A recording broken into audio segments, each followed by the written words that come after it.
असम के शोणितपुर जिले के अंतर्गत ढेकियाजुली विद्युत उपमंडल 2 के कार्यालय सभागार में आज Assam state power workers union की एक महत्वपूर्ण बैठक आयोजित की गई। उल्लेखनीय है कि संगठन ने अपनी कई मांगों को लेकर ये बैठक संपन्न की। बैठक के उपरांत संगठन ने एक प्रेस कॉन्फ्रेंस संबोधित करते हुए सरकार के हठात्मक निर्णयों के विरुद्ध गहरा आक्रोश व्यक्त किया और तीव्र आंदोलन की चेतावनी दी। इस बैठक में Assam state power workers union के केंद्रीय सामान्य सचिव अमित कर, केंद्रीय उपाध्यक्ष हरिदीप हजारिका, केंद्रीय संगठन सचिव त्रिनयन नाथ, केंद्रीय कार्यकारिणी सदस्य दिंगत कलिता, केंद्रीय कार्यकारिणी सदस्य एवं ढेकियाजुली शाखा सचिव रंजू दत्ता, तेजपुर मंडल सचिव बिटू मोनी डेका, विश्वनाथ शाखा अध्यक्ष कुमुद दास, ढेकियाजुली शाखा अध्यक्ष अजित बसुमतारी सहित अन्य पदाधिकारी और सदस्य उपस्थित थे।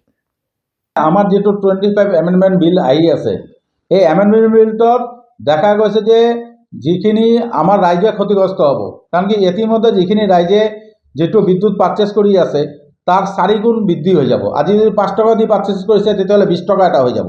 তো গতিকে আমি এই কেন্দ্ৰীয় চৰকাৰক আহ্বান জনাইছোঁ এই 2025 এমেন্ডমেন্ট বিলটো বাতিল কৰিব লাগিব আৰু অসমৰ জেনেৰেশ্যন সেক্টৰটো যাতে সহনিৰ্ভৰশীল কৰি তোলে এই কাৰণে ৰাজ্য চৰকাৰক আহ্বান জনাইছোঁ।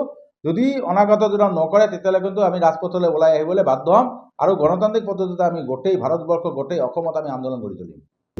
আমাৰ আজিৰ মূল লক্ষ্যখিনি আমাৰ সম্পাদক ডাঙৰীয়াই কৈছে, কিন্তু আমাৰ তাতোতকৈ ডাঙৰ কথা হ'ল আমাৰ যিখিনি অস্থায়ী কৰ্মচাৰী আছে সেই অস্থায়ী কৰ্মচাৰীখিনিক স্থায়ী কৰিব লাগিব। সেইটো আমাৰ ধুবুৰী অধিৱেশনত প্ৰপ'জেল লোৱা হৈছে আৰু তাৰ ওপৰত আমাৰ সিদ্ধান্ত লৈছে চেণ্ট্ৰেল কমিটিয়ে। গতিকে আমি অনাগত দিনত তেওঁলোকৰ স্থায়ী নহ'লে আমি আন্দোলন কাৰ্যসূচী গ্ৰহণ কৰিম আৰু আমি কৰ্মচাৰীসকল ক্ষতিগ্ৰস্ত হোৱাতকৈ ৰাইজ যথেষ্ট ক্ষতিগ্ৰস্ত হ'ব।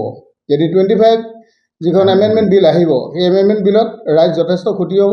গতিকে ৰাইজ সজাগ হ'ব লাগে। আপোনালোককো অনুৰোধ জনাইছোঁ, আপোনালোকে এই ক্ষেত্ৰত আমাক সহায় কৰিব আৰু ৰাইজক সজাগ কৰক, কাৰণ ৰাইজে আজি যিটো হাৰত বিদ্যুতৰ বিল দিছে তাৰ 3 গুণ বিদ্যুতৰ বিল দিব লাগিব। আমাৰ সম্পাদক ডাঙৰীয়াই গোটেইখিনি জনাইছে আপোনালোকক। গতিকে আমাৰ আজি সংবাদ মেলৰ মূল উদ্দেশ্য এইকেইটাই যিখিনি আমাৰ সম্পাদক ডাঙৰীয়াই জনাইছে। আৰু লগতে আমাৰ অস্থায়ী কৰ্মচাৰীৰ কথাটো কৈছোঁ, কাৰণ অস্থায়ী কৰ্মচাৰীসকলে আজি দীৰ্ঘদিন ধৰি কৰ্ম কৰিলে আৰু তেওঁলোকৰ জীৱনৰ বহু মূল্যৱান সময় ইয়াত পাৰ কৰিলে। গতিকে আজি তেওঁলোকে বেলেগ ক'তো যোৱাৰ সময় নাই। গতিকে তেওঁলোকৰ চাকৰিটো নিয়মীয়া কৰিব লাগিব। সেইটো ধুবুৰী অধিৱেশনত আমাৰ সিদ্ধান্ত লোৱা হৈছে আৰু যেতিয়ালৈকে আমাৰ দাবীসমূহ পালন নকৰিব মেনেজমেণ্টে তেতিয়ালৈকে আমি আন্দোলন কাৰ্যসূচী চলাই গৈ থাকিম। ধন্যবাদ।